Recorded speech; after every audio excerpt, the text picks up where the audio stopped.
Continuamos acompañándote en esta tarde. Ya está la doctora María Emilia Ruiz de la Secretaría de Defensa del Consumidor de la provincia de Salta para darnos a conocer, ¿no?, qué es lo que ha pasado con esta empresa que tenía que entregar una prefabricada y sin embargo no lo hizo, no lo hizo a tiempo, incumplió un contrato, le trajo perjuicios a la persona que había hecho esa operación con ellos y obviamente esto generó que Defensa del Consumidor le impusiera una multa. ¿Cómo estás, Emi? ¿Qué tal? Gracias por acompañarnos. Buenas tardes, Mabel. Muy bien, ¿y vos? Bien, muy bien. Bueno, contenta de recibirte y sobre todo de saber que en casos como estos, donde además uno pone en juego quizás los ahorros de sus últimos años y bueno, conociendo además que la gente lo hace con muchísimo esfuerzo, sobre todo cuando está buscando tener, ¿no?, su vivienda, su lugar a donde poder desarrollar la vida y además donde muchas veces uno también tiene costos de alquiler, ¿no?, porque tiene proyecciones. Bueno, a ver si yo digo, si de acá a 2 meses yo ya sé que si mi contrato termina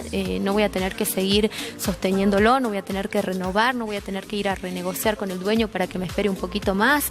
Y son un montón de situaciones que se presentan de acuerdo a la persona que lo esté viviendo, ¿no?, o a la familia a la que se trate. Así es, Mabel, muy bien explicado. La verdad que es el caso, exactamente el caso que sucedió y que dio lugar a esta multa que estamos contando ahora. Más allá de esta multa, quería contarte que son muchísimos los casos que se denuncian a diario en la Secretaría en contra de estas empresas que ofrecen este tipo de servicios, construcción de viviendas, es decir, la venta de prefabricadas. Y como bien decía, se ponen en juego los ahorros de una persona, todos, y con una proyección de que en determinada fecha ya van a estar viviendo en su casa propia y que no van a pagar más alquiler. La realidad es que los incumplimientos son notables, son evidentes, y en este caso fue de más de un año.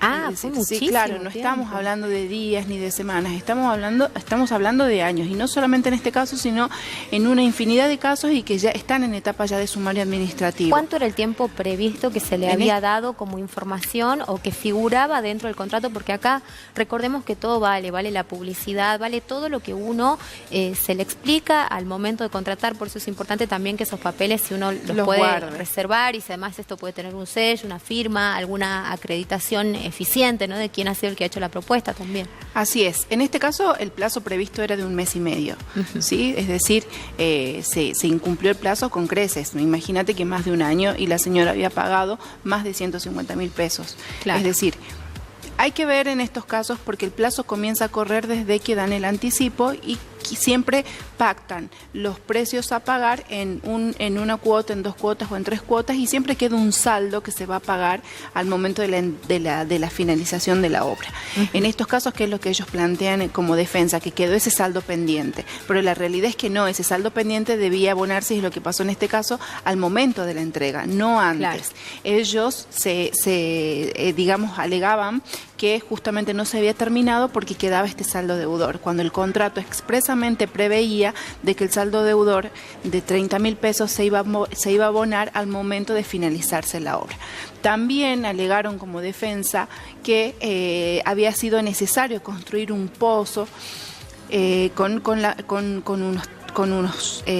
un sistema que no había estado previsto en el contrato. La realidad es que no había estado previsto en el contrato y la consumidora tampoco lo había aprobado. Es decir, que el monto de dinero que se hubiera gastado en ese material o en esa construcción no podía ser el impedimento, digamos, o no podía ser la causa del incumplimiento de la empresa cuando no había sido objeto de contrato y cuando no había sido autorizado por la consumidora. Es decir, en estos casos, como bien decías, hay que guardar bien el contrato y al momento de firmar hay que leer el contrato y fijarse bien estas cosas. ¿Qué es lo que prevé el contrato? Yo, por este precio, ¿qué es lo que estoy pagando? La construcción de esta vivienda con estas características. Sí. Fuera de eso, nada puede hacer la empresa, ¿sí?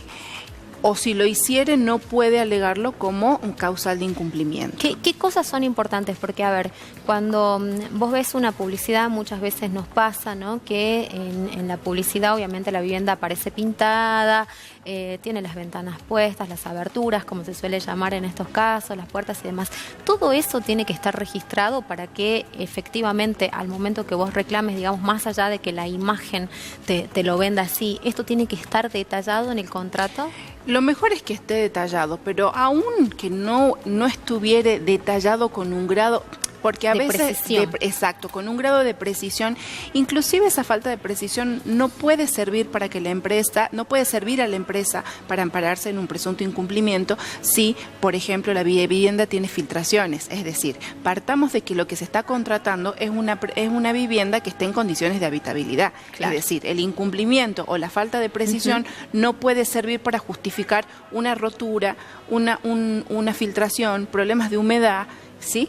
¿Se entiende? Sí, es decir, una cosa es el detalle, que después podemos discutir qué es lo que le falta o qué no, y otra cosa es la mala construcción. Claro. Que ese no fue el caso puntual porque en este caso no se había entregado la vivienda, pero que sí es objeto de muchas otras denuncias, y que es porque justamente le entregaron una vivienda que tiene filtraciones, que tiene agujeros, que las aberturas están mal hechas, que no se cierran bien o que tienen las maderas salidas. Uno puede decir, bueno, no es nada, no, sí es, porque uno abonó por eso. Claro. Y eso tiene que estar en perfectas condiciones de uso y estéticamente también, porque uno adquirió algo que debiera ser nuevo. Claro, por supuesto. Entonces, no solamente es cumplir con los plazos y cumplir en la generalidad de lo que es, sino también que en cuanto al detalle que se ha previsto en el contrato, tiene que estar perfectamente cumplido. En otro de los casos que también son objeto de denuncias es justamente esto, los detalles. Tenemos la casa bien bonita, que ha sido perfectamente construida, pero vos me prometiste que iba a ser de este material y es de este otro. Bueno, ahí también hay un incumplimiento, porque el hecho de que me entreguen una vivienda que está perfectamente habitable no significa que la empresa haya cumplido. La empresa tiene que cumplir también con las condiciones pactadas. Yo recomiendo que si verbalmente se están negociando condiciones específicas de la vivienda en cuanto a material, en cuanto a detalles estéticos, que esté plasmado en el contrato. Todo lo que se hable, que esté plasmado, porque las palabras se las lleva el viento, y a la hora de los incumplimientos lo único que tiene el consumidor para reclamar es el contrato escrito y firmado por las partes. El tema del precio es muy importante y el tema del plazo con mayor razón todavía. En el caso del precio también hay que exigir los comprobantes de pago de cada parte y en concepto de qué se realiza.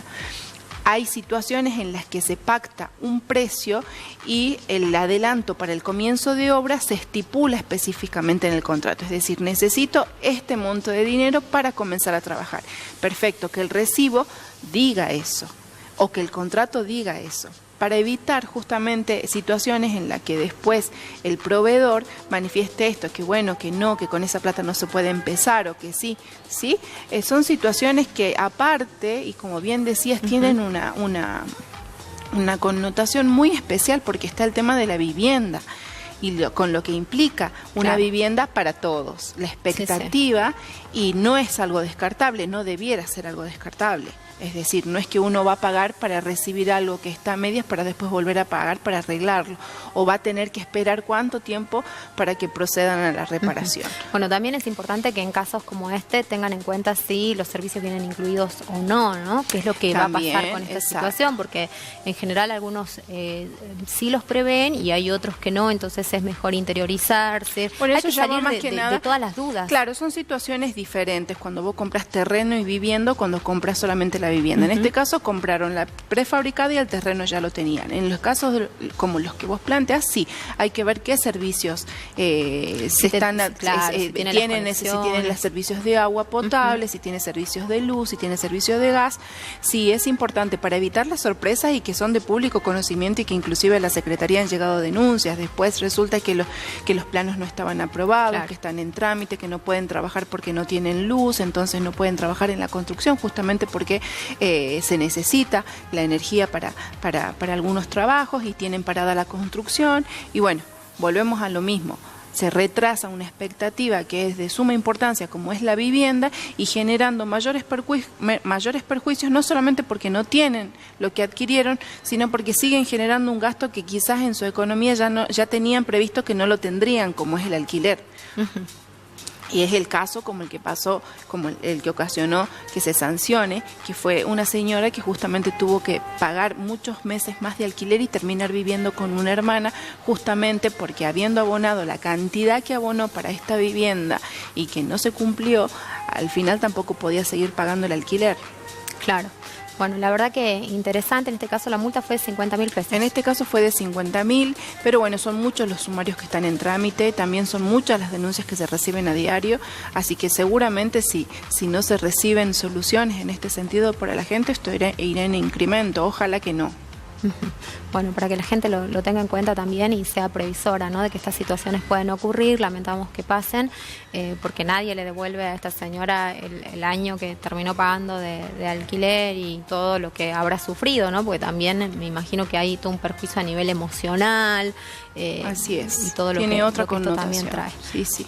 Así que bueno, muy interesante. Emi, ¿cómo pueden hacer para consultarte, para ir directamente a la Secretaría, para acercarse, para plantear las dudas que tengan? Pueden dirigirse a España 1350 de 8:30 a 16 horas y también es importante recordar de que no solamente pueden dirigirse para radicar la denuncia, sino también para solicitar un asesoramiento previo a la firma de estos contratos que por ahí pueden no entender en todas sus cláusulas o por ahí consultar si es que es de su conveniencia o no, y bueno, con el asesoramiento quizás puedan evacuarse no solamente las dudas, sino analizar efectivamente la conveniencia o no de este tipo de operaciones. Buenísimo, bueno, ahí está entonces los datos. Muchísimas gracias, Emi, gracias por acompañarnos, que tengas una excelente jornada. Nosotros nos vamos a la pausa, quédate ahí y ya volvemos.